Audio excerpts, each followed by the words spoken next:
Bien, bonjour à tous et à toutes. C'est notre première réunion en Martinique. Donc nous sommes heureux d'être là. Au mois d'octobre-novembre, le Seigneur m'avait mis à cœur de venir ici, chez vous. Nous sommes allés déjà 3 fois en Guadeloupe, 3 fois en Guyane, jamais en Martinique, et il y avait un appel dans le fond du cœur pour venir ici. Ça veut dire qu'ici, il y a des cœurs ouverts pour écouter la vérité. Amen. Et Jésus ne regarde pas au nombre, il regarde au cœur. Lui seul peut voir ce qu'il y a dans les cœurs, et il attend de voir des cœurs qui sont ouverts à la vérité. Puisque finalement, ce qui compte, c'est qu'on cherche la vérité sincèrement, et quand on cherche la vérité sincèrement, on doit rencontrer Jésus qui s'appelle la vérité. Donc j'avais à cœur de vous parler de 2 choses au cours des diverses réunions qu'on aura ensemble le matin, de voir avec vous qu'est-ce que Jésus-Christ nous a acquis comme héritage. Ça vous intéresse de savoir que vous avez un héritage? Amen. Et donc si on a un héritage, il faut savoir comment puiser dedans et comment utiliser, comment bénéficier de tout ce que Dieu nous a donné en Jésus-Christ et qui lui a coûté tellement cher. Ensuite, dans cet héritage, il y a le fait que Dieu veut nous voir marcher d'une manière nouvelle. Avant de connaître Jésus, on marchait comme on avait appris à marcher dans ce monde, sans connaître Dieu. Et une fois qu'on connaît Dieu, on marche d'une autre manière. Et c'est ça que Jésus veut qu'on connaisse et qu'on puisse apprendre de lui.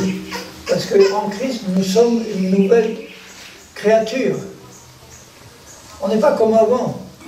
Nous sommes des créatures nouvelles. On n'a pas le même esprit, on n'a pas les mêmes désirs dans le cœur. Et il faut donc apprendre comment marcher dans cette nouvelle vie-là.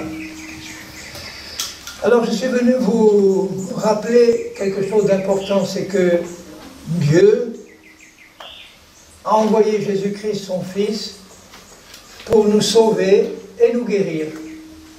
Ça veut dire qu'on avait besoin d'être sauvé avant. Quelquefois, on ne se rend pas compte, la plupart du temps, on ne se rend pas compte qu'on a besoin d'être sauvé. Il faut que Dieu lui-même travaille nos cœurs pour nous montrer qu'on a besoin d'être sauvé de quoi? On a besoin d'être sauvé de la mort. Et pas de la mort physique, puisqu'on doit tous mourir un jour. Vous êtes d'accord qu'on doit tous mourir un jour? Mais ce n'est pas cette mort-là qui d'abord compte, c'est une mort spirituelle. C'est-à-dire le fait qu'on ne connaît pas Dieu et qu'on est coupé de Dieu. On ne le connaît pas. Jésus-Christ a dit que la vie éternelle, c'est de connaître Dieu. Et celui que Dieu a envoyé qui s'appelle Jésus-Christ. Avant de me convertir vraiment à Jésus, bon, j'étais catholique, comme beaucoup dans notre pays. Peut-être certains savent, je suis même né à Lourdes, qui est la ville sainte des catholiques. J'ai passé une partie de ma scolarité chez les jésuites, donc des religieux qui étaient très sévères et qui nous faisaient passer par tous les rites de la religion catholique. Et donc dans mon cœur, je croyais en Dieu et en Jésus. J'aimais même la personne de Jésus, mais pour moi Jésus était quelqu'un de très loin. C'était difficile de le contacter. Je me disais, moi Jésus il est là-haut dans le ciel. On ne peut pas vraiment le contacter directement, il faut passer par des intermédiaires, il faut passer par la Vierge Marie, par les saints, par des personnes qui connaissent Jésus et qui peuvent peut-être m'aider. Mais moi personnellement je ne connaissais pas le Seigneur Jésus. Et il y avait 2 questions dans mon cœur. Je crois que c'est beaucoup de gens se posent ces questions-là. J'avais envie de connaître quelqu'un qui pouvait me dire en face, moi je connais Dieu et je peux t'en parler. Et jamais j'ai rencontré une personne comme ça. Il y avait des hommes religieux à qui je pouvais poser la question, est-ce que tu crois en Dieu? Ils me disaient tous, oui bien sûr, je crois en Dieu. Mais moi ça ne m'intéressait pas de connaître des gens qui croient en Dieu. Je voulais avoir des gens qui connaissent Dieu et qui peuvent m'en parler. C'est ça qui m'intéressait et je n'en trouvais pas. Ensuite, il y avait une deuxième question qui me posait des problèmes, c'est qu'est-ce qu'il y a vraiment après la mort. Je suppose qu'on se pose tous cette question un jour ou l'autre. Nous savons tous qu'on va mourir, mais on ne sait pas forcément qu'est-ce qu'il y a derrière, après la mort. Donc j'avais ces deux questions-là et je n'avais pas de réponse. Mais comme dans ma vie personnelle, tout allait bien, souvent quand tout va bien, on n'a pas besoin de Dieu, hein, vous êtes d'accord? C'est quand les choses vont mal qu'on commence à crier au secours. Et comme dans ma vie, tout allait bien, alors je ne vais pas m'étendre, mais j'étais passé par une grande école à Paris, la même école où notre président Hollande est passé. Donc on est des camarades d'école. Après mon école, tout me réussissait. J'ai été conseiller de plusieurs ministres en Afrique, dans divers pays. J'avais une femme, des beaux enfants, un bon travail. Après je suis devenu professeur à l'université. Tout allait bien, merveilleux. Vous ne pouvez pas vivre une vie plus agréable que la mienne. Un bon salaire. Quand on est professeur à l'université, on n'a pas énormément de travail. J'avais 5 heures de cours obligatoires par semaine, vous voyez. Plus le temps de préparation, évidemment, de ces cours et d'autres cours supplémentaires, mais c'est la belle vie. Et puis un jour, on a été confronté à un drame. On a perdu une fille à 5 ans et demi d'un accident. Alors, quand tout va bien, bon, ben ça va, on n'a pas besoin de Dieu. Et le jour où j'ai appris l'accident de ma fille, j'étais en voyage, et quand je suis revenu du voyage, c'est ma femme qui m'a appris, voilà, notre fille, elle est morte. À cet instant-là, moi qui ne connaissais pas, je croyais en Dieu, mais c'est tout, j'ai reçu comme une parole de Dieu dans mon cœur, qui m'a dit, ça m'a étonné, ça m'a surpris, ce n'est pas Dieu qui est responsable de la mort de ta fille. J'ai entendu ça dans mon cœur. Alors je me suis dit, si ce n'est pas Dieu, c'est qui alors? Après j'ai compris qui c'était. Parce que la Bible nous apprend que Dieu a créé l'homme pur et parfait. Il n'y avait pas de péché dans la vie des 2 premiers hommes et femmes qui ont été créés. Ils étaient en communion avec Dieu, ils étaient dans un beau jardin, ils ne devaient pas mourir, pas être malades, tout allait bien pour eux. Et Dieu leur avait dit, le jour où vous mangerez du fruit de cet arbre-là, vous allez mourir, vous mourrez certainement. Ils ne savaient pas ce que c'était que la mort, ils ne connaissaient que la vie éternelle, et ils ont été trompés par le diable. C'est toujours pareil, le diable arrive et il essaye de nous séduire avec ses mensonges. Ils ont écouté la voix du diable, ils ont désobéi, et le jour où ils ont désobéi, la mort est entrée en eux. Ils ne sont pas morts physiquement tout de suite, ils sont morts spirituellement, ils ont été coupés de Dieu, d'un coup, ils ont dû sentir une différence énorme, ils étaient en communion avec Dieu, et là, d'un coup, ils ont été plongés dans la mort et dans les ténèbres. Et Dieu les a mis en dehors du jardin. Il leur a fait des promesses en leur disant qu'un jour, il y aurait quelqu'un qui viendrait et qui écraserait la tête du serpent. Et nous savons qui est celui qui devait écraser la tête du serpent. C'était celui qui devait descendre des descendants d'Adam et d'Ève. Et nous savons que c'est le Seigneur Jésus qui est né un jour. Dieu lui a formé un corps dans le sein de la Vierge Marie et il est né sans péché. Le seul à être né sans péché. Pourquoi Jésus est né sans péché? Parce que à partir du moment où le péché est entré dans l'homme et dans la femme, tous leurs enfants ont hérité de ce péché-là. Tout le monde est né dans le péché, donc Dieu sait que ce n'est pas notre faute si on est né dans le péché. On va grandir dans le péché, dans la désobéissance, on va faire des choses qui déplaisent à Dieu, on va pécher, et la conséquence de tout ça, c'est que la mort se développe, la mort s'est développée dans l'humanité tout entière, et aujourd'hui, quand vous regardez le pauvre monde humain, vous voyez les maladies, les guerres, les infirmités, les accidents, la malédiction partout, et beaucoup de gens disent, mais si Dieu existe, pourquoi il permet tout ça? Moi je leur réponds, mais vous ne savez pas qu'aujourd'hui la Bible dit que le Dieu de ce monde, ce n'est pas le grand Dieu qui l'a créé, c'est le Dieu de ce monde, c'est Satan. Depuis que l'homme a vendu son âme à Satan au début, et que tous les enfants de ces gens-là, des deux premiers, sont devenus des pécheurs, c'est Satan qui contrôle ce monde, c'est Satan qui cause tous ces accidents, ces maladies, ces malédictions qu'on voit partout et qui rendent le monde malheureux. Alors bien sûr, moi j'étais heureux dans ce monde, mais un jour le malheur m'a frappé aussi, directement. Et là, Dieu a eu compassion de moi, puisque le jour des obsèques de ma fille, il y a un collègue de l'université qui s'est approché de moi, il ne m'avait jamais parlé comme ça. Il m'a regardé bien droit dans les yeux et il m'a dit, mais alors avec assurance, il m'a dit, Dieu existe et Jésus-Christ est vivant. Alors ça m'a surpris. Ce qui m'a surpris, c'est la manière dont il disait avec assurance. Et dans mon cœur, j'ai dit, celui-là, il doit connaître. Il doit savoir quelque chose que moi, je ne sais pas. Il ne me parle pas comme les autres qui croient en Dieu, qui n'ont pas la même force, la même certitude. Lui, il me parlait avec force. Et sur le moment, j'ai dit, bon, écoute, j'ai pas envie d'en parler maintenant, c'est pas le moment. Mais dedans, je me disais, un jour, je vais lui poser des questions et je vais voir si vraiment, lui, il connaît Dieu. Après, il m'a invité dans son église. Moi, pour moi, qui étais catholique, il n'y avait que les catholiques, les protestants et les orthodoxes. Évidemment, les meilleurs, c'était les catholiques. Les protestants, c'était des frères égarés pour nous. Et puis les orthodoxes, pareil.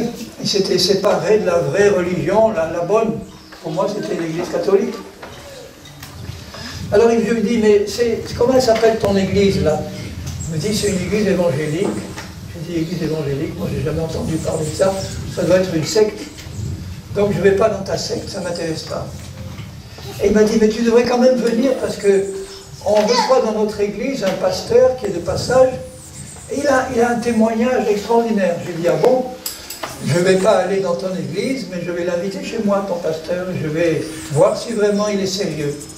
Alors j'invite ce pasteur, et puis bon, je ne vais pas raconter tout son témoignage, mais courtement, il me raconte pendant 3 heures, ça a duré, donc je vais résumer en quelques minutes. Il me dit, moi, j'étais chrétien, je connaissais Dieu comme mon sauveur et mon Seigneur, je rendais témoignage partout, et un jour j'ai eu un cancer de la moelle épinière, et il a dû être opéré de ce cancer. On lui a donc coupé la moelle épinière, on a raclé le cancer, et il s'est retrouvé paralysé du bas à vie. Il avait 37 ou 38 ans, marié, 4 ou 5 enfants, chrétien, et dans son cœur, il se disait, mais pourquoi, il disait à Dieu, mais pourquoi tu as permis ça?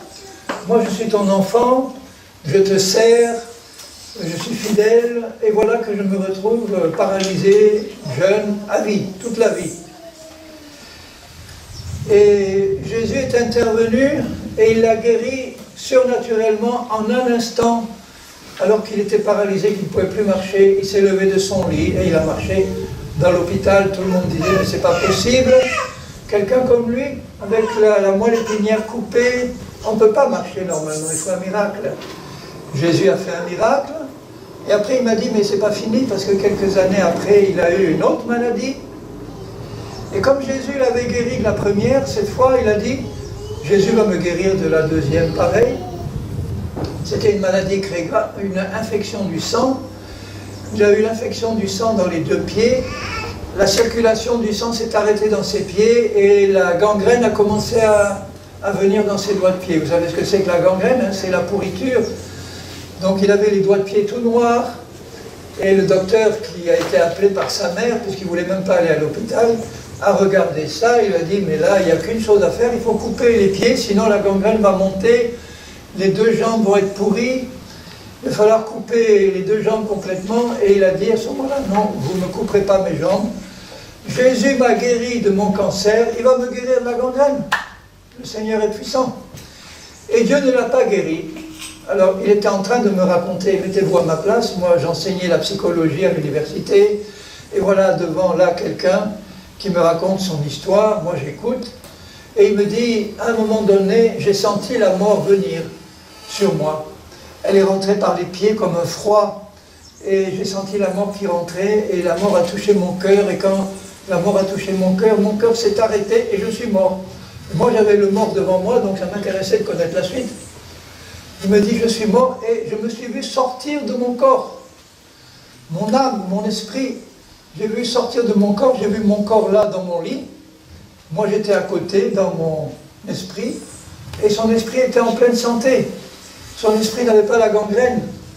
Son esprit était là et il s'est senti attiré vers le ciel.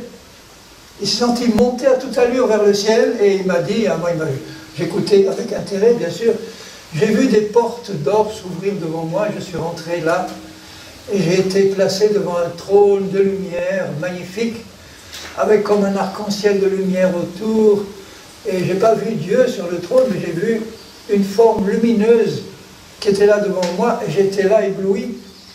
Je regardais comme le soleil mais ça me faisait pas mal aux yeux. Et à un moment donné, de cette lumière-là, à la droite de cette lumière, une autre lumière est sortie. Et nous savons, nous, qui est assis à la droite de Dieu dans le ciel. C'est Jésus-Christ.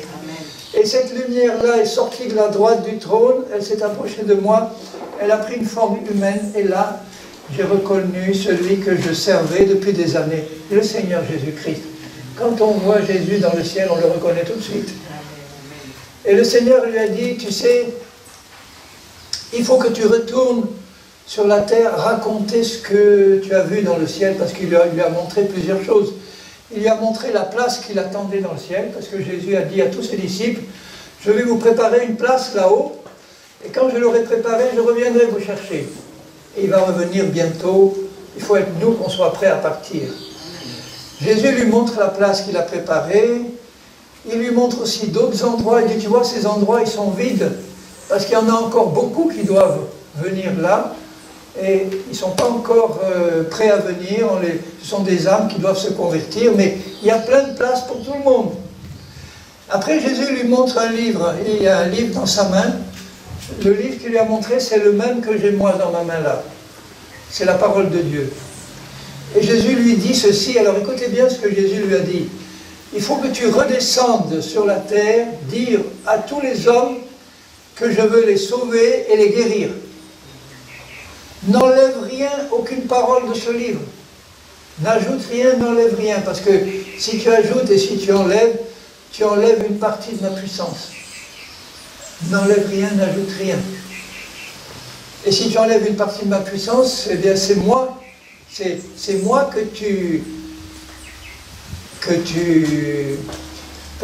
ma personne que tu touches, parce que moi et ma parole, nous sommes un. Et lui ne voulait pas redescendre sur la terre, il dit, Seigneur, je suis tellement bien maintenant avec toi, là. J'ai aucune envie de revenir sur cette terre, j'ai trop souffert sur la terre. Même en tant que chrétien, j'ai trop souffert. Est-ce que je ne peux pas rester maintenant avec toi? Le Seigneur lui a dit, non, c'est pas ton heure encore. Quand j'ai connu cet homme-là, il avait 65 ans, il est mort à 83 ans, donc des années bien plus tard. C'était pas son heure, là. Quand il est monté au ciel, il avait 45 ans. Et le Seigneur, voyant qu'il ne voulait pas, ne l'a pas obligé à revenir. Mais il l'a pris par la main et il a dit, maintenant, j'ai une chose encore à te montrer. Il l'amène devant une espèce de falaise et il le met là au bord de la falaise et Jésus était derrière lui. Et Jésus lui dit, maintenant, regarde. Il m'a dit, j'ai regardé, j'ai vu des ténèbres. Je voyais personne, mais j'entendais sortir des ténèbres, des voix d'hommes et de femmes qui criaient, et qui me voyaient dans la lumière et qui criaient. Je n'ai pas entendu des voix d'enfants, des hommes et des femmes qui criaient, et qui disaient, si tu peux retourner sur la terre, va prévenir mon père, ma mère, mon frère, ma sœur, et les autres qu'il y a un jugement après la mort. Et nous sommes là, du mauvais côté. Et il criait au Seigneur qui était derrière lui, et il disait, Seigneur, pardonne-nous, Seigneur, sors-nous de là, Seigneur, pardonne-nous. Et alors celui il m'a dit, moi, j'ai entendu la voix du Seigneur comme un torrent là qui disait, c'est trop tard pour vous, je ne peux rien faire maintenant. C'est trop tard. Et lui, il était là, il tremblait comme une feuille. Et il savait que c'était trop tard pour eux, mais il pouvait encore revenir prévenir les autres sur la terre. Parce que c'est sur la terre que ça doit se décider. C'est pas après la mort qu'on se convertit, c'est sur la terre. Et là, il a accepté de revenir. Du coup, il a dit, Seigneur, je reviens. Et à l'instant où il a dit ça, il m'a dit, je me suis retrouvé dans mon corps, sur mon lit. Et sa mère, qui avait vu qu'il était mort, avait appelé un médecin. Il était resté mort pendant 3 heures. Le médecin était venu, il avait constaté la mort. Bon, quand même, les médecins, je peux dire qu'ils doivent être au moins capables de voir si on est mort ou vivant. Hein? Il a constaté la mort, il a vu qu'il était bien mort, et voilà que le mort ouvre les yeux. Le médecin a eu la surprise de sa vie. Il a dit, toi tu reviens de loin. Il ne savait pas vraiment ce qu'il disait, parce qu'effectivement il revenait de loin. Et le médecin a dit, bon, je ne sais pas ce qui s'est passé, peut-être que j'ai mal diagnostiqué, mais en tout cas, je vais t'amener de force à l'hôpital pour y mourir, parce que tu ne peux pas vivre avec la gangrène que tu as. Les 2 jambes étaient pourries de gangrène, tellement qu'il ne pouvait recevoir aucune visite. Je passe sur les détails, hein, parce que l'odeur était tellement épouvantable. Il a été amené à l'hôpital pour mourir, et il me dit, en souriant, 3 jours après, le Seigneur, par sa puissance, il a fait repousser les chairs qui étaient pourries, il a fait repousser les nerfs, les veines, la peau s'est remise dessus, et il était entièrement guéri au bout de 3 jours. Vous voyez la puissance du Seigneur? Il est là pour guérir. On va prier pour les malades, mais croyez que le Seigneur est là pour guérir, parce qu'il est écrit que sur la croix, il a porté la malédiction qui était sur nous, à cause de notre péché, à cause du péché qui est le nôtre, et à cause du péché qu'on a hérité de nos parents. Il y a une malédiction qui est sur nous, et cette malédiction s'appelle la mort. La maladie aussi, c'est une malédiction, c'est un début de mort, une maladie. Et Jésus, par amour pour nous, il a accepté de descendre du ciel, de s'incarner en la personne de Jésus-Christ, le Fils de Dieu. Il a vécu une vie sans péché, et un jour il a été baptisé dans le Jourdain, on l'a plongé dans le Jourdain, Jean-Baptiste l'a plongé, et on sait que l'Esprit de Dieu est venu sur lui avec puissance, et là il a commencé un ministère glorieux pendant 3 ans et demi. Il a guéri les malades, il a ressuscité les morts, il a pardonné les pécheurs. Il ne faisait que du bien. Les seuls qui ne l'aimaient pas, c'était les chefs religieux, les pharisiens, qui étaient jaloux de lui parce qu'il ne pouvait pas faire tous les miracles qu'il faisait. Ils l'accusaient de servir Satan. Mais Jésus savait qui il servait, Dieu son Père. Lui, le Fils de Dieu.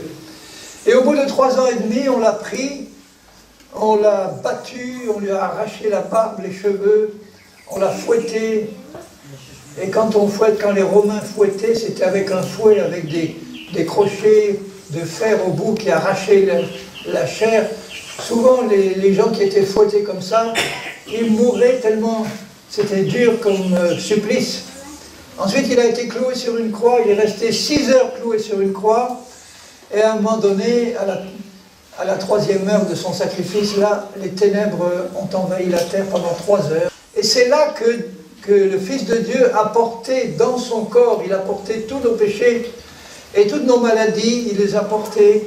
Il a porté la malédiction qui était sur nous, il a porté la condamnation, le jugement, parce que Dieu a tellement aimé le monde qu'il a envoyé son Fils pour que tous ceux qui croient en lui échappent au jugement et reçoivent la vie éternelle.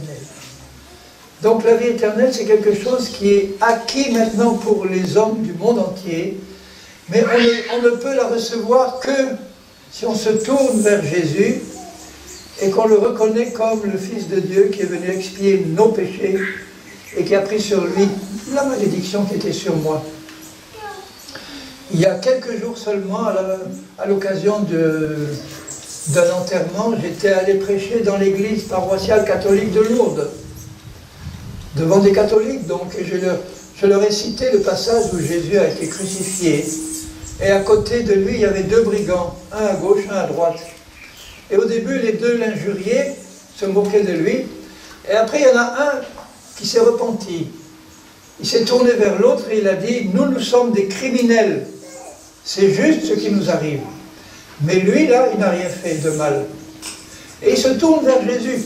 Donc, il reconnaît son péché, il reconnaît qu'il est un criminel, et il se tourne vers Jésus et il lui dit, Seigneur Jésus, souviens-toi de moi quand tu reviendras dans ton règne. C'était fort comme révélation. Il savait que Jésus allait revenir régner. Il savait donc qu'il était le Messie d'Israël. Et il lui dit simplement, souviens-toi de moi. Et la réponse de Jésus, elle est merveilleuse. Il lui dit, je te le dis en vérité, aujourd'hui même, tu seras au paradis avec moi. Aujourd'hui même. Alors je dis, moi quand j'étais catholique, je n'étais pas sûr après la mort, tout de suite après la mort, d'être au paradis direct. On m'avait enseigné qu'il fallait peut-être que je passe au purgatoire quelques centaines d'années. Et donc, ce n'était pas rassurant comme perspective. Et là, Jésus dit à ce criminel, c'était quelqu'un qui avait fait des crimes. Ce n'était pas un petit pécheur ordinaire. Enfin, il n'y a pas de petits et de grands pécheurs pour Dieu. On est tous pécheurs, ou on est tous pardonnés, ou on est tous perdus. Et il lui dit, ce soir tu seras au paradis avec moi. Et je dis à tous les catholiques qui étaient là, vous voyez comment c'est facile d'entrer au paradis. Puisque Jésus a payé pour tous nos péchés, si vous reconnaissez que vous êtes pécheur et que Jésus est mort pour vos péchés, eh bien il efface tout d'un coup comme si vous n'avez jamais péché. Et il vous dit maintenant si tu meurs, tu vas au paradis direct. Parce que moi j'ai payé pour toi. Et s'il nous arrive de pécher, parce qu'il nous arrive encore de pécher, même en tant que chrétiens, si nous reconnaissons nos péchés devant Dieu, le sang que Jésus a versé est puissant pour effacer nos péchés, et à ce moment-là, on se retrouve devant lui, pur de tout péché. Voilà ce que Jésus est venu faire. Et quand j'ai écouté ce témoignage, je me suis dit, ah ça c'est quand même fort. Mais j'aurais bien aimé être avec lui dans le ciel pour constater la vérité. Donc je vais quand même aller dans cette secte, écouter ce qu'il a à dire, ce pasteur-là. J'y suis allé, j'ai écouté le message tout simple de l'Évangile. Nous sommes tous pécheurs, alors là, il n'y a aucun problème, il n'y a pas un qui est plus pécheur ou moins pécheur.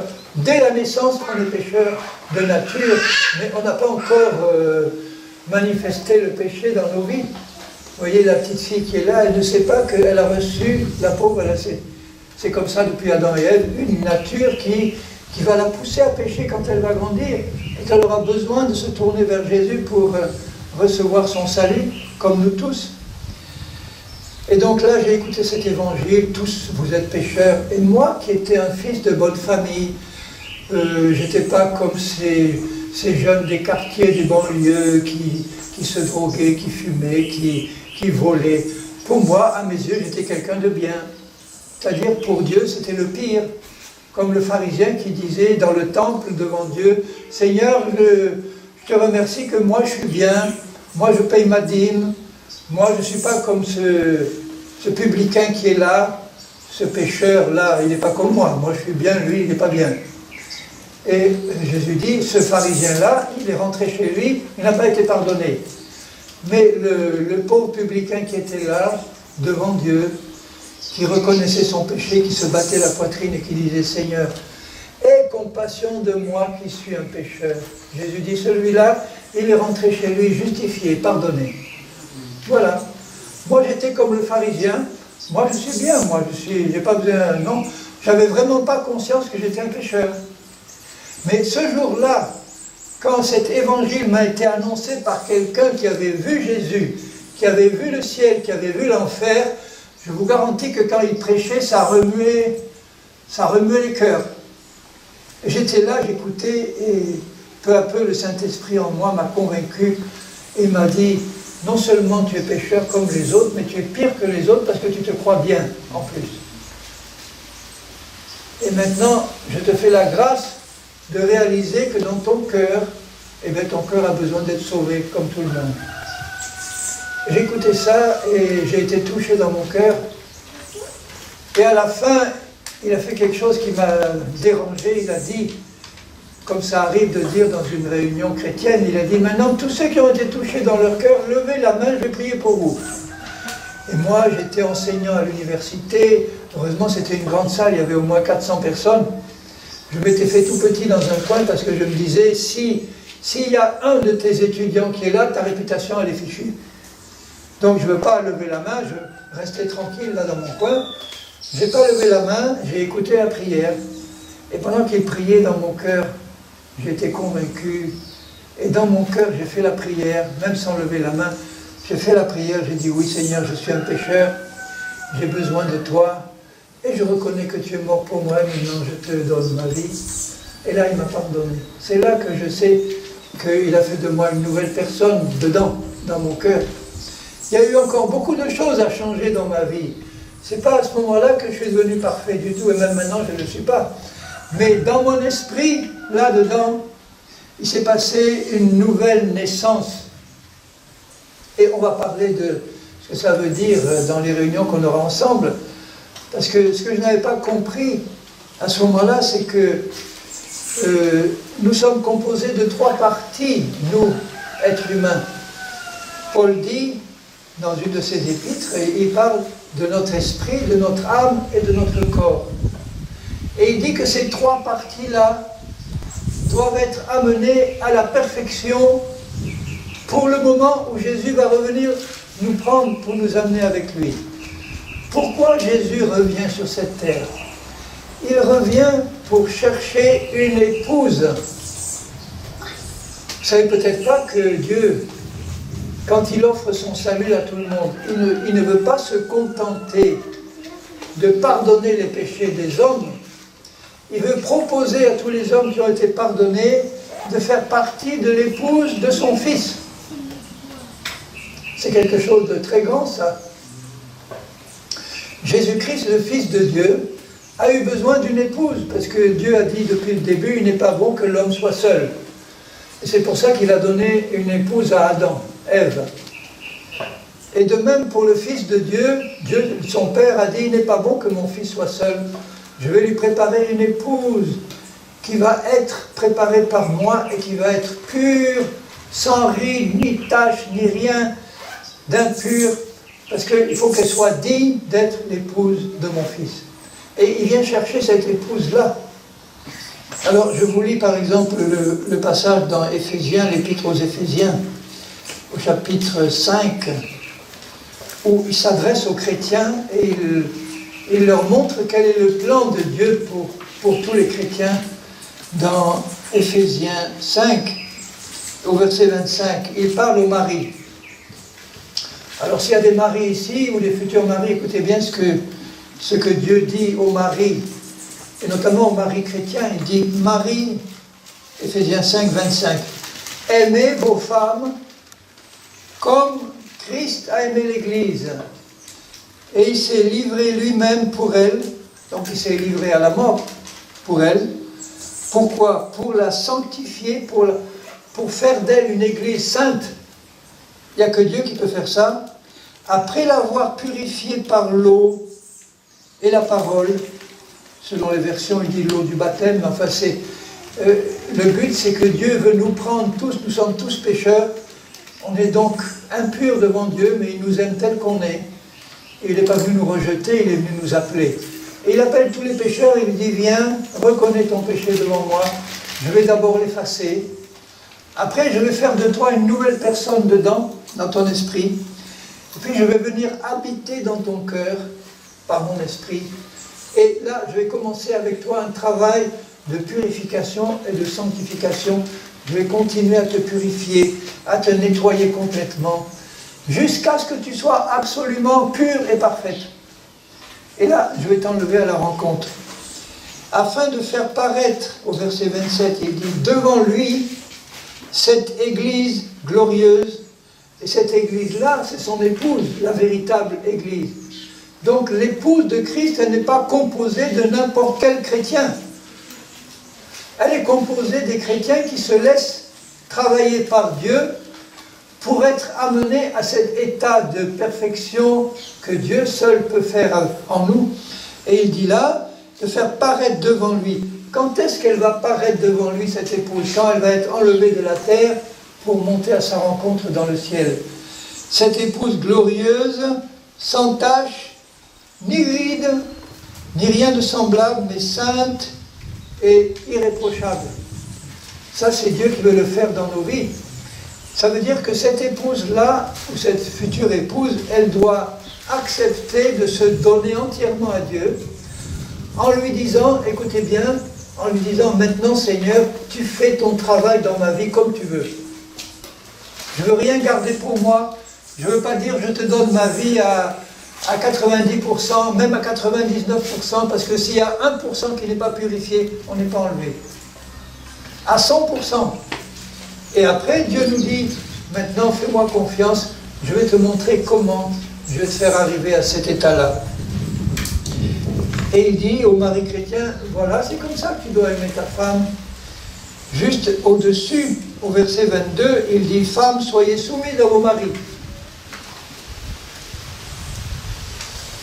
Alors en général, les maris aiment bien entendre ça. Hein. Femmes, soyez soumises à vos maris, voilà, obéissez, mais c'est pas ça que ça veut dire. Il ne dit pas obéissez à vos maris en toutes choses, il dit soyez soumis, c'est pas pareil. Soyez soumis, ça veut dire soyez tranquille, calme, vous ne révoltez pas, vous ne lui rentrez pas dedans, vous restez tranquille, quelquefois même sans rien dire. Si vous maltraitez, restez tranquille, soyez soumis, mais n'obéissez que si il vous demande quelque chose qui est conforme à la volonté de Dieu. S'il y a un mari qui commande à sa femme de faire quelque chose qui n'est pas la volonté de Dieu, elle doit rester tranquille et lui dire mais non, ça je ne peux pas obéir, mais je reste soumise, ça veut dire je ne me révolte pas contre toi. C'est comme ça que cette épouse de Jésus doit être devant Christ, comme au Seigneur, car le mari est le chef de la femme, comme Christ est le chef de l'Église. Et Christ est un bon chef. Ce n'est pas un tyran qui commande. C'est lui qui nous montre la voie et il attend qu'on comprenne et qu'on accepte volontairement de le suivre parce que ce qu'il nous montre, c'est bon. C'est pas méchant, c'est pas mauvais. Les commandements de Jésus sont bons, agréables et parfaits. Et dans le cœur des véritables chrétiens qui veulent faire partie de cette épouse-là, il y a ce désir d'obéir à Dieu par amour pour lui. Parce qu'on sait que tous les commandements qu'il nous donne, ce n'est pas pour notre mal, c'est pour notre bien. Par exemple, dans l'évangile de Matthieu, au dernier chapitre de l'évangile de Matthieu, au chapitre 28, Jésus, une fois qu'il est ressuscité, il parle à ses disciples et il leur dit ceci. Au chapitre 28 de Matthieu, à la fin, au verset 18, il dit, Jésus s'étant approché, leur parla ainsi. Et après, il allait monter au ciel. Et les dernières paroles de Jésus, c'est ça. Tout pouvoir m'a été donné dans le ciel et sur la terre. Ça veut dire qu'aujourd'hui, il n'y a que Jésus-Christ qui a tout pouvoir sur toute la création. Le diable n'a plus aucun pouvoir. Ou s'il a un pouvoir, c'est par rapport à ceux qui ne connaissent pas Jésus et qui sont toujours ses esclaves. Là, il a du pouvoir. Mais nous avons échappé à l'esclavage de Satan. Nous sommes devenus esclaves de Jésus-Christ, de bons esclaves d'un bon maître. Et là, il nous dit, allez, faites de toutes les nations du monde. Allez partout dans le monde entier. Annoncez la bonne nouvelle. Il dit, faites de toutes les nations des disciples. Il ne dit pas des convertis. Des disciples, ça veut dire des hommes et des femmes qui vont écouter la parole de Dieu parce qu'ils veulent obéir. Des disciples, c'est ça. Un disciple, c'est quelqu'un qui obéit à son maître. Pourquoi? Parce que le disciple est en train d'être formé pour être comme son maître. C'est comme dans n'importe quel métier, il y a un apprenti, il y a le maître qui connaît son métier, il y a l'apprenti boulanger, l'apprenti maçon, l'apprenti de n'importe quel métier, il ne connaît rien ou pas grand-chose, et le maître est là, il connaît son métier, il va lui apprendre le métier pour que l'apprenti soit comme lui, ou même s'il peut le dépasser. Nous, on ne peut pas dépasser le Seigneur Jésus, mais il a dit, tout disciple parfait, il sera comme son maître, comme lui. C'est ça que Jésus veut. Alors il dit, allez faites de toutes les nations des disciples, les baptisant. Baptisant, ça veut dire plonger. J'avais fait du grec chez les jésuites, et quand je me suis vraiment converti, le premier problème que j'ai eu, c'est le baptême. Parce qu'on me disait, mais est-ce que tu as été baptisé? Moi je disais oui. Moi j'étais baptisé catholique à 8 jours. Je dis oui, mais est-ce que tu sais que baptiser, ça veut dire plonger? Oui, je sais. Est-ce que tu as été plongé? Ben non. On m'a mis quelques gouttes sur la tête, j'étais bébé, j'ai rien demandé. Et là, le Seigneur, il dit, il faut les plonger au nom du Père, du Fils et du Saint-Esprit. Et après, l'apôtre Paul, il nous explique pourquoi il faut être plongé. D'abord parce que Jésus l'a ordonné, c'est tout, on ne discute pas. Et il nous explique que ce plongeon dans l'eau représente un enterrement. Quand quelqu'un meurt, normalement, on fait un trou dans la terre, et on le met dans le trou et on referme le trou. Là, on met celui qui est mort à sa vie passée, on le met dans l'eau. L'eau se referme, voilà, et ça représente notre enterrement en Christ. Notre vieille vie, elle est enterrée. Évidemment, on ne va pas laisser le baptiser dans l'eau. On va le sortir tout de suite, et ça représente une nouvelle vie avec Jésus, une vie de résurrection, et c'est pour ça qu'il faut être plongé. Et au bout d'un an, quand j'ai eu fini de résister à Dieu, au bout d'un an, j'ai compris que mon baptême catholique n'était pas le bon baptême chrétien, qu'il fallait que je sois plongé.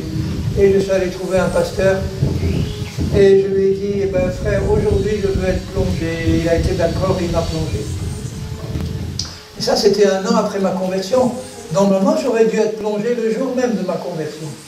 Mais je n'avais pas compris, je ne l'aurais pas accepté d'ailleurs. Il fallait que le Saint-Esprit travaille dans mon cœur pour me faire comprendre. Et regardez ce qu'il ajoute tout de suite après.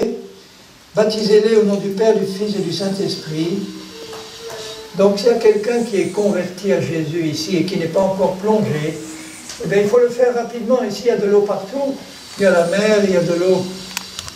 On peut plonger les gens s'ils sont convertis à Jésus dans leur cœur. Ce n'est pas le baptême qui nous sauve, c'est la foi en Jésus, la repentance et la foi en Jésus. Quelqu'un qui est repenti, qui s'est reconnu pécheur et qui a reconnu que Jésus est mort sur la croix pour ses péchés, qui s'est repenti et qui accepte Jésus, celui-là, il peut être baptisé tout de suite. Et Jésus ajoute, et enseignez-leur à observer tout ce que je vous ai prescrit. En français simple, ça veut dire, apprenez-leur à obéir à tout ce que je vous ai commandé. Au début, quand on connaît Jésus, on ne sait pas tout ce qu'il nous a commandé. Moi, je ne connaissais rien des commandements de Jésus. Il a fallu que j'étudie moi-même la Bible, que j'écoute des enseignements qui étaient conformes à la parole de Dieu. Et là, petit à petit, j'ai commencé à comprendre ce que Jésus voulait que je fasse. Et j'ai commencé à obéir, parce que dans mon cœur, j'avais le désir d'obéir à Jésus. Est-ce que vous avez aussi ce désir-là? Amen. Donc, on va passer dans les jours qui suivent, on va continuer à voir ensemble, là j'ai encore un petit moment, on va continuer à voir ensemble ce que Jésus nous commande de faire, parce qu'au fur et à mesure qu'on obéit, le Saint-Esprit nous nettoie, nous purifie, il nous fait grandir, et il nous prépare à l'enlèvement. Et on doit être sûr que Dieu, qui connaît exactement ce qu'il faut faire dans ma vie, il sait ce qu'il faut faire pour me purifier et il va m'amener au but final. Le but final, c'est que je sois prêt à partir à sa rencontre. Et Paul, je vais vous lire le passage dans la première épître aux Thessaloniciens, où il annonce ce programme-là, qui est pour nous tous. Dans la première épître aux Thessaloniciens, au chapitre 5, il venait de leur parler de l'enlèvement de l'Église, et au chapitre 5 et au verset 23, il leur dit ceci, « Que le Dieu de paix vous sanctifie lui-même, vous purifie lui-même tout entier, et que tout votre être, l'esprit, l'âme et le corps, vous voyez, toutes les parties de notre être, l'esprit, l'âme et le corps, soient conservés irrépréhensible, ça veut dire simplement irréprochable, parfait, soit conservé parfait lors de l'avènement de notre Seigneur Jésus-Christ. Pour nous, le jour de l'avènement, c'est le jour où on va être enlevé. Et il dit, il faut que vous soyez arrivés à cet état-là, parce que Dieu va enlever une épouse parfaite. Il ne va pas enlever une épouse qui va continuer à purifier dans le ciel. Il va l'enlever parfaite. Et il ajoute, celui qui vous a appelé est fidèle, et c'est lui qui le fera. Mais il ne peut pas le faire dans la vie de quelqu'un qui lui dit « Ah, moi, je veux pas que tu travailles dans ma vie à 100%. Je veux que tu travailles à 50% et tu me laisses 50% pour moi. » Dieu, qui est pas un tyran, va dire « Bon, je vais travailler 50% dans ta vie, mais les 50% qui restent là, ils ne seront pas purifiés. Tu ne peux pas faire partie de mon épouse. Tu peux encore faire partie de ceux qui seront sauvés, qui ne vont pas aller en enfer, si tu ne meurs pas dans ton péché, mais tu ne peux pas faire partie de l'épouse que je vais enlever parce que tu ne t'es pas laissé travailler à 100%. Tu n'as pas un cœur de disciple, tu n'es pas prêt à obéir. Il y en a qui me disent, oui, mais j'ai peur parce que si je me donne à 100%, peut-être que Jésus va me dire, abandonne ta belle île de Martinique là et va en Sibérie pour prêcher pour moi. Moi, j'ai pas envie, il fait trop froid là-bas. Je suis bien ici, moi. Et si tu dis ça à Dieu, tu n'as pas un cœur de disciple, tu dois lui dire, Seigneur, je te donne ma vie pour faire ta volonté, quelle qu'elle soit. À un moment donné, Dieu m'a parlé, il m'a dit, alors que j'étais directeur des études, j'avais eu la promotion, tout allait très bien, il me dit, maintenant tu démissionnes de ton travail, et puis tu vas annoncer l'évangile partout.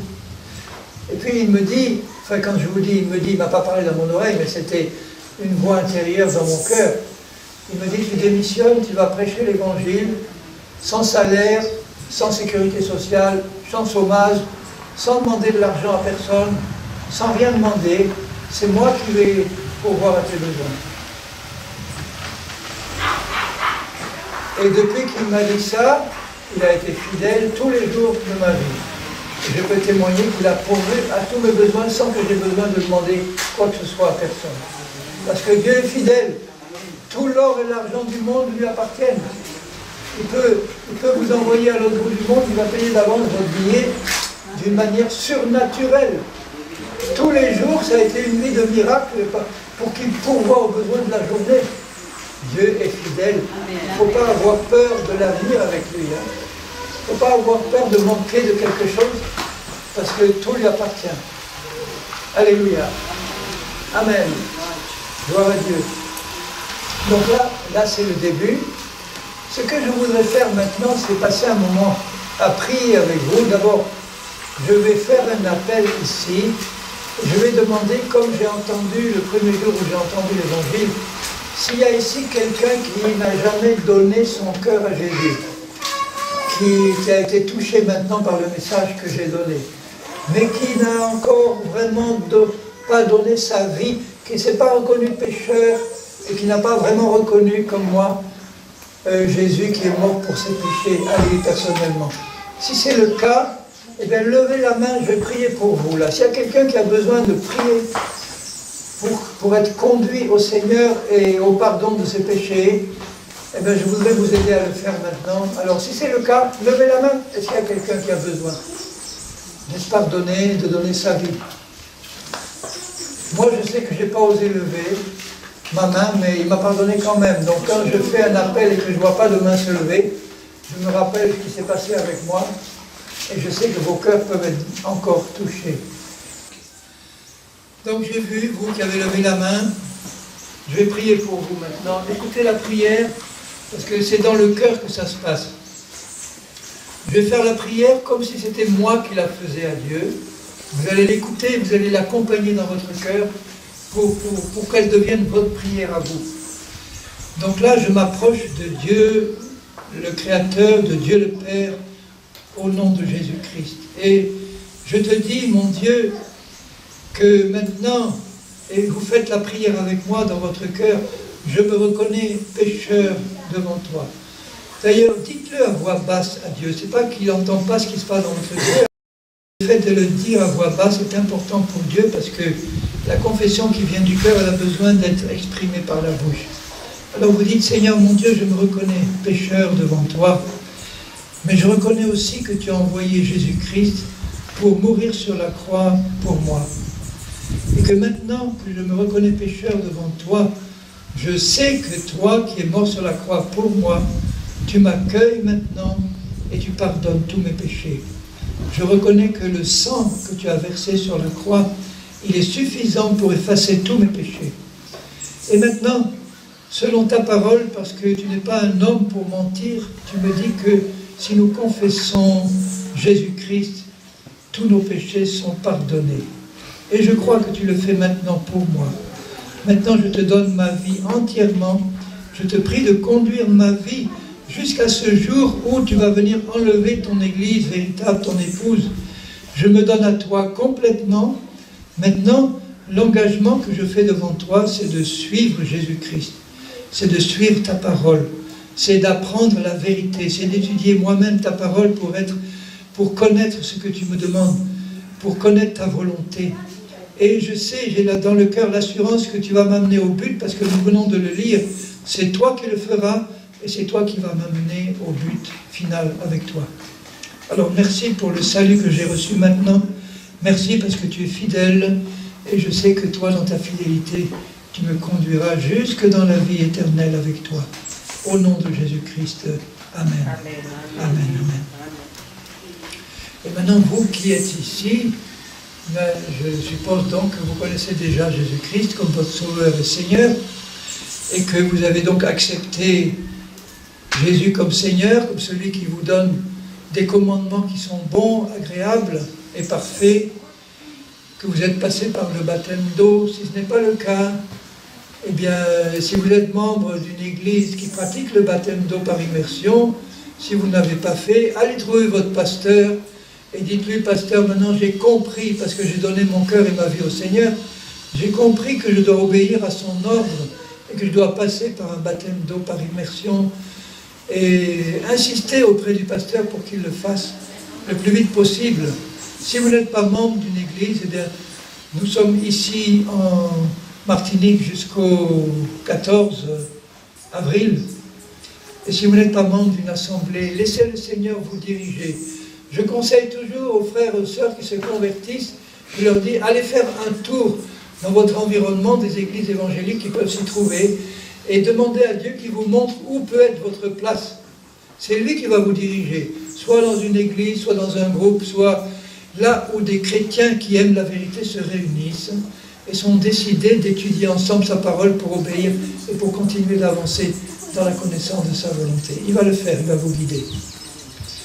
Et je suis prêt, moi, à vous baptiser aussi, si c'est le cas, si vous désirez, que vous n'avez pas d'assemblée où aller. Je peux déjà vous baptiser au nom du Père, du Fils et du Saint-Esprit. On laissera le Seigneur conduire. Maintenant, comme je le fais d'habitude aux réunions que j'anime, je veux aussi vous montrer que le désir du Seigneur, comme il l'a dit à ce frère quand il est monté au ciel, va dire aux hommes que je veux les sauver et que je veux les guérir. Donc nous allons passer un moment à prier pour des malades, s'il y en a ici.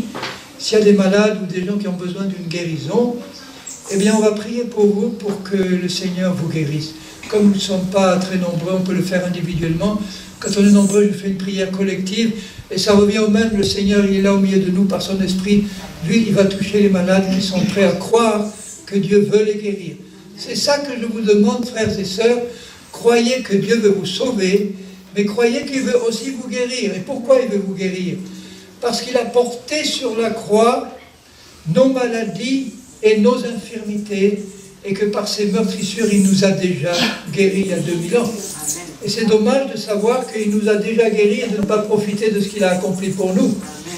Et comme j'aime bien laisser la parole de Dieu parler, je vais juste vous lire un verset dans l'évangile de Matthieu au chapitre 8 et au verset 17, versets 16 et 17. Avant de prier pour les malades, c'est important de nous rappeler la parole de Dieu, parce que c'est elle qui donne la foi. Dans Matthieu 8, 16, le soir, on amena auprès de Jésus plusieurs démoniaques.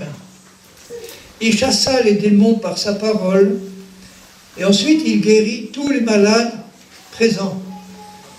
Un autre évangile dit qu'il y avait là, tous les malades de la ville étaient rassemblés devant la maison de Pierre. Et il les guérit tous. Alors regardez pourquoi il les a guéris, afin que s'accomplisse ce qui avait été annoncé par Ésaïe le prophète. Qu'est-ce qu'il avait annoncé, Ésaïe le prophète? Il a pris nos infirmités et il s'est chargé de nos maladies. Et où est-ce qu'il les a prises, nos maladies et nos infirmités? Sur la croix. Dans la première épître de Pierre, au chapitre 2 et au verset 24, il dit « Lui qui a porté lui-même nos péchés dans son corps sur la croix, Donc vous voyez, sur la croix, il a porté tous nos péchés pour que, quand on se tourne vers lui, puisqu'il a payé pour nos péchés, il nous pardonne tout de suite. Et il a porté aussi, dit Isaïe, nos maladies et nos infirmités. Ce qui veut dire que maintenant, si nous nous approchons de Dieu pour croire à sa parole, en disant, Seigneur, puisque tu as porté mes maladies et mes infirmités, je n'ai pas besoin de les porter maintenant. C'est le diable qui veut que je les garde. Toi, tu es venu me sauver et me guérir. Et c'est maintenant, si vous avez foi en cette parole-là, on peut passer un moment à prier ensemble, si vous en avez besoin. Si vous avez besoin d'être guéri d'une maladie, vous pouvez soit la recevoir directement là où vous êtes, direct, en disant, Seigneur, j'ai compris, je prends la guérison que tu m'as acquise à la croix et je la garde et je te dis merci. Maintenant, il a aussi dit une chose qui est toute simple. Il a dit dans Marc 16 et au verset 17, voilà les signes qui accompagneront ceux qui auront cru en moi. Ils imposeront les mains aux malades, aux infirmes en mon nom et ils seront guéris. C'est tellement simple. Et le fait d'imposer les mains, ça peut fortifier la foi de quelqu'un parce que Jésus a dit, vous poserez vos mains sur les malades. C'est un point d'appui pour ma foi. Et si nous faisons ça dans la foi, vous recevez maintenant même votre guérison, si vous ne l'avez pas encore reçue. Donc s'il y a des malades là qui ont besoin, ou des infirmes qui ont besoin de prier, eh bien approchez-vous, nous allons prier. On va poser nos mains sur Nicole.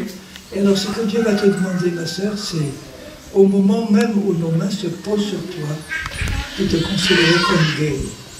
De ne pas regarder aux symptômes, aux choses visibles encore, mais tu prends ta guérison, et Dieu qui est fidèle, il va la manifester soit immédiatement là, soit dans les heures qui suivent ou les jours qui suivent. Et pas dans 20 ans, d'accord? Je le crois. Donc, tu le crois? Oui, je le crois. Quand est-ce que tu veux être guéri? Tout de suite. Maintenant. Amen. Amen. Alléluia. Tout de suite. Alors, nous posons nos mains au nom de Jésus-Christ. Sois guéri maintenant de ce mal, maintenant. Que ce mal disparaisse de ton corps, maintenant, au nom de Jésus-Christ. Prends ta guérison maintenant, au nom de Jésus. Fais quelque chose maintenant que tu ne pouvais pas faire jusque-là. Qu'est-ce que tu ne pouvais pas faire jusque-là? Est-ce que tu pouvais lever ton bras? Jusqu'en haut? Alors je t'aide, je le lève, je le baisse. Tu pouvais le lever toi-même? Avec difficulté? Eh bien, on va le faire ensemble. Voilà, on va le faire au nom de Jésus, une fois, 2 fois, 3 fois, et à la 4e fois, je dirais, maintenant tu fais tout seul, d'accord? Une fois, 2 fois, 3 fois, et maintenant tu fais toute seule. Lève ton bras maintenant. Amen, voilà. Alléluia. Rebaisse-le. Relève ton bras maintenant, au nom de Jésus. Voilà, bien, plus haut. Voilà. Amen. Est-ce que tu pouvais lever ta jambe droite aussi? Voilà, mais je pense que maintenant, tu mets ta foi en action, tu peux la lever plus. Allez, maintenant, au nom de Jésus, lève ta jambe droite maintenant. Voilà. Le plus haut que tu peux. Au nom de Jésus. Voilà. Maintenant, tu vas marcher normalement ici maintenant. Vas-y, avance. Considère-toi comme guéri et marche normalement. Voilà. Marche, tu vas aller jusqu'au bout. Amen. Reviens maintenant. Reviens et marche plus vite. Voilà. Cours au nom de Jésus. Amen. Voilà. Amen. Alléluia. Elle met sa foi en action. Ça veut dire que le Seigneur maintenant, il a commencé ce travail-là. Voilà, amen. Tu es libéré, tu es guéri. Amen. Déjà, tu as vu qu'on a levé la main. Je ne pouvais pas la lever comme ça jusqu'à présent. Amen. Tu dois commander à ton corps de faire des choses qu'il ne pouvait pas faire jusqu'à présent, par la foi. Amen, Nicole. Tu as la foi, je sais dans mon cœur que tu as la foi. Amen, alléluia. Donc, quelle que soit la maladie, l'infirmité, Jésus a tout pris sur lui, tout. Donc pour lui, ce n'est pas un problème, même si c'est cancer, n'importe quelle maladie. J'ai vu Jésus guérir instantanément des cancers, des diabètes, n'importe quelle maladie, des choses qui ne vont pas. Le Seigneur, il a tout pris sur la croix et il veut que maintenant, toi, tu prennes ta guérison une fois pour toutes. Et les symptômes disparaîtront fidèlement. Alors nous allons imposer les mains à ma sœur Élise. Au nom de Jésus, ma sœur, nous t'imposons les mains. Et Jésus a dit, vous poserez vos mains sur ceux qui vont mal et ils seront guéris. Il emploie le futur, ça ne veut pas dire que ce n'est pas nécessairement immédiat, mais moi je m'attends toujours à une guérison instantanée. Voilà, quel que soit ton mal maintenant, au nom de Jésus, je parle à ce mal, Tu quittes ce corps et tu ne reviens plus de ce corps. Ce corps est guéri maintenant de toute maladie, l'infirmité quelconque. Considère-toi comme guéri et le Seigneur va confirmer sa parole. Amen. Amen, sœur. Mon frère, viens. Mon frère, on va demander au Seigneur de t'enlever tout ce qui ne va pas dans ton corps et de te fortifier de sa force toute puissante. Hein. Tu veux prier, Karine? Seigneur, merci parce que tu es présent au milieu de nous, Seigneur, et nous appliquons ta parole selon Marc 16 et nous imposons les mains à notre frère Charles, Seigneur, et nous disons qu'il est guéri par les meurtrissures de Christ, ta parole qui le dit. Nous commandons à toute infirmité, à tout mal de quitter ce corps au nom de Jésus. Merci, Père, tu le fais pour la gloire de Jésus. Amen. Amen, amen. Jésus a dit dans sa parole, voilà les miracles qui accompagneront tous ceux qui auront cru. Il n'a pas dit tous les pasteurs qui auront cru, ou tous les hommes qui auront cru. Tous ceux qui auront cru, vous pouvez imposer les mains avec foi aux malades et seront guéris. La douleur au dos, depuis longtemps, elle va partir maintenant. Amen. Au nom de Jésus, que cette douleur au dos disparaisse maintenant. Douleur qui part maintenant et qui ne revient pas. Au nom de Jésus. Est-ce que tu avais du mal à te baisser? Non. Non, aucun. Simplement une douleur. Au nom de Jésus, douleur, va-t'en. Au nom de Jésus. Pas douleur au nom de Jésus. Amen. Remue comme ça. Amen. Est-ce que cette douleur part? Ou est-ce que je le vois au nom de Jésus. Est-ce qu'il y a quelque chose qui a changé maintenant là? Oui. Est-ce que tu sens que la douleur s'en va? Parce que quand j'ai vu ça, j'ai senti ça s'est déboîté. Amen. Au nom de Jésus, douleur part complètement maintenant. C'est maintenant que tu dois partir, douleur, au nom de Jésus. Au nom de Jésus. Remue encore, vas-y, remue fort. N'aie pas peur, la douleur est condamnée à mort. Amen. Au nom de Jésus. S'il y a des choses que tu avais du mal à faire, fais-les maintenant. Ça va? Au nom de Jésus. Amen. Donc avant que je parte en métropole, tu vas témoigner que la douleur est partie. Amen. Amen. Amen. Alléluia. Merci Seigneur. Daniel, Ismaël. Alors, on va prier. Les mains. Eczéma. Et là, ça fait mal ici. Alors, eh bien, on va prier ensemble, on va poser les mains. Seigneur, au nom de Jésus, maintenant, Seigneur, tu fais passer cette guérison dans le corps d'Ismaël, qu'il n'y ait plus qu'une douleur. Et nous maudissons cette douleur au nom de Jésus et nous lui ordonnons de quitter ce corps qui est pour le Seigneur. Au nom de Jésus, reçois ta guérison, Ismaël. Ismaël, Jésus, il t'a guéri maintenant. Alors que l'eczéma et les douleurs, que s'en aille maintenant, tu vois, Jésus, tant qu'il enlève l'eczéma, les douleurs, l'allergie, au nom de Jésus. Amen. Tu es content?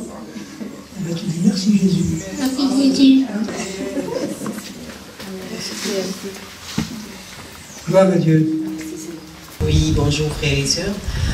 Dans 2 Corinthiens 5:10 parle que chacun de nous, on aura passé devant le tribunal pour le bien et le mal qu'on a fait. Donc j'aurais aimé un petit peu plus pour comprendre. D'accord. Donc, la question elle est simple. Hein. L'apôtre Paul dit dans la 2e épître aux Corinthiens que tous les chrétiens, mais le contexte montre que c'est après l'enlèvement de l'Église que ça va se passer. Que tous les chrétiens qui ont été enlevés vont passer devant le tribunal de Christ. Ce n'est pas pour être jugés, sauvés ou perdus, puisqu'ils sont déjà sauvés, ceux qui sont montés. C'est pour que leurs œuvres soient jugées. Les œuvres, ça veut dire les actions qu'on a accomplies sur la terre quand on sert le Seigneur. Quand on est chrétien sur cette terre, le Seigneur il nous demande de faire des œuvres, c'est-à-dire des actions, mais pas n'importe lesquelles. Il nous est dit que Dieu a préparé dans le ciel des actions pour nous qu'on doit accomplir par le Saint-Esprit. On peut faire des choses pour Dieu, mais que Dieu ne nous a pas demandé de faire. Ce n'est pas forcément des mauvaises choses. Par exemple, si Dieu dit à un chrétien, il lui met dans le cœur la pensée, il lui dit, tu vas aller dans ton village, et là dans ton village, tu vas amener au Seigneur 3 personnes. Et je vais te montrer lesquelles. Donc tu vas t'installer dans le village, tu vas prier pour ces personnes-là, tu vas les évangéliser, et ma volonté, c'est que tu amènes ces 3 personnes au Seigneur, parce que je les connais d'avance. Et puis, ce chrétien-là, il dit, mais Seigneur, c'est pas assez pour toi. Moi, j'aimerais aller dans le monde entier, gagner 1 million de personnes pour toi. Alors, il décide de lui-même d'aller dans le monde, il ouvre une radio chrétienne, une télé chrétienne, il évangélise, et il va amener 1 million de personnes au Seigneur. Ces personnes-là, elles seront sauvées. Mais est-ce que cet homme-là aura fait la volonté de Dieu? Oui ou non? Non. Il n'a pas fait ce que Dieu lui demandait. Dieu lui dit, va dans ton village, va témoigner à 3 personnes. Et lui, il a dit, moi, je préfère amener 1 million de personnes à Dieu. Ou l'inverse, Dieu peut demander à quelqu'un de lui dire, je veux te donner un ministère puissant pour amener beaucoup d'âmes. Et lui, il dit, j'ai connu des cas comme ça, où Dieu a parlé à une femme, pour lui dire, tu vas témoigner à tes voisins, à ta famille, dans ton village. Et elle a dit, non, moi je suis une femme, moi, ma place elle est à la maison, je n'ai pas l'autorisation de parler aux âmes, de les amener au Seigneur, je ne suis qu'une simple femme. Et pendant des années, elle n'a pas voulu obéir à Dieu, et elle a fini à un moment donné par être convaincue que Dieu voulait vraiment qu'elle porte témoignage à ses voisins, à sa famille. Juste témoigner de Jésus, juste amener quelques âmes au Seigneur. Et quand elle a obéi, elle a ouvert simplement le salon de sa maison. Son mari était converti, mais pas très spirituel. Il l'a laissé faire quand même. Elle a ouvert son salon, elle a commencé à inviter les voisins et la famille. Et Dieu a donné à cette femme une telle onction que le Saint-Esprit parlait par sa bouche et les gens se convertissaient en grand nombre. Et devant l'onction qu'elle avait, eh bien, ce n'était pas seulement sa famille et ses voisins qui ont commencé à être touchés. Mais quand la nouvelle a été connue, c'est les villages d'à côté, c'est les gens qui ont commencé à l'inviter en disant, mais on reconnaît que Dieu t'a donné une onction pour évangéliser, pour parler de Jésus. Donc viens parler à ma famille, viens parler à mon village. Et au bout de quelques années, ça se passait en Amérique, au bout de quelques années, on l'invitait partout pour aller prêcher l'évangile. Et elle a eu quelquefois des milliers de personnes devant elle qu'elle a amenées au Seigneur. Et c'était une femme. Est-ce que vous croyez qu'une femme peut être appelée par le Seigneur pour amener des âmes à Jésus? Amen. Bien sûr, amen. Ça a été son cas, mais pendant des années, elle a résisté. Donc là, devant le tribunal de Christ, nous allons tous passer, et comme tout ce qu'on a fait sur la terre, il est enregistré. Là, je suis enregistré, mais il y a une caméra céleste là, qui enregistre toutes mes actions, tout ce que je fais. Et si je suis un homme obéissant, je vais comprendre ce que Dieu me veut, parce que je connaîtrai sa parole, je vais obéir.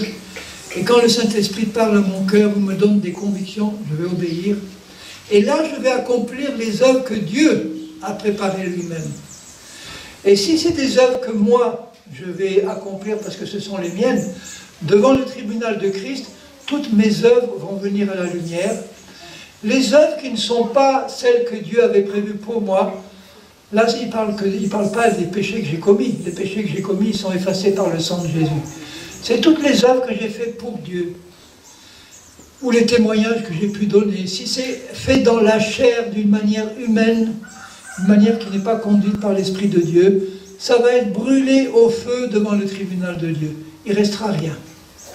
Mais les œuvres qui sont celles que Dieu a préparées pour moi et que j'ai accomplies dans la foi, là, il y aura une récompense pour moi. Et cette récompense, eh bien, quand je vais la recevoir, je sais ce que je vais en faire, je vais la donner à Jésus. Parce que c'est lui, ce sont ses œuvres à lui. C'est lui qui les aura inspirées. C'est à lui seul que revient la gloire. Mais il y aura quand même des récompenses. Je ne sais pas lesquelles. Est-ce que c'est une meilleure place quand on va régner avec Jésus sur la terre actuelle? On va faire partie de son équipe, rapprochée ou pas, j'en sais rien.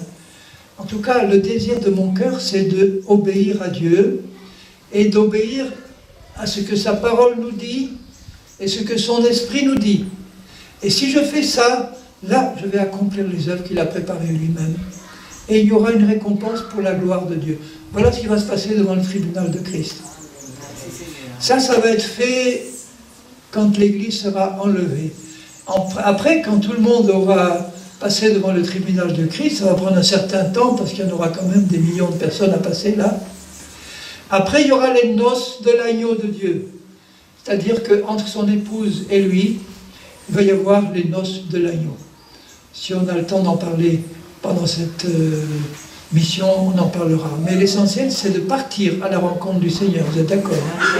C'est d'être prêt à partir dès que la dernière trompette va sonner, qu'on soit tous prêts à partir. Seigneur mon Dieu, je veux te bénir parce que tu nous as mis sur le cœur de venir dans cette belle île de la Martinique. Parce que je sais que là, il y a des cœurs qui sont ouverts à ta parole et qui sont prêts, que tu as préparés d'avance pour écouter ta parole. Ma prière, c'est que tu continues à diriger ces moments, que ce soit les réunions du matin ou du soir dans diverses églises, que les cœurs soient ouverts, que tu me donnes d'annoncer ta parole avec une pleine assurance et qu'elle soit reçue dans des cœurs ouverts à la vérité. Et que tu confirmes, Seigneur, cette bonne nouvelle par des conversions, des guérisons et des miracles, comme nous le voyons dans ta parole, parce que ce sont des choses qui glorifient le nom de Jésus-Christ. Voilà, mon Père, ma prière, et maintenant continue de bénir tous ceux qui écoutent ce message, et que ta volonté s'accomplisse dans nos vies, au nom de Jésus-Christ. Amen. Amen. Je vous aime tous, et maintenant on va passer un moment dans la communion fraternelle. Merci à tous.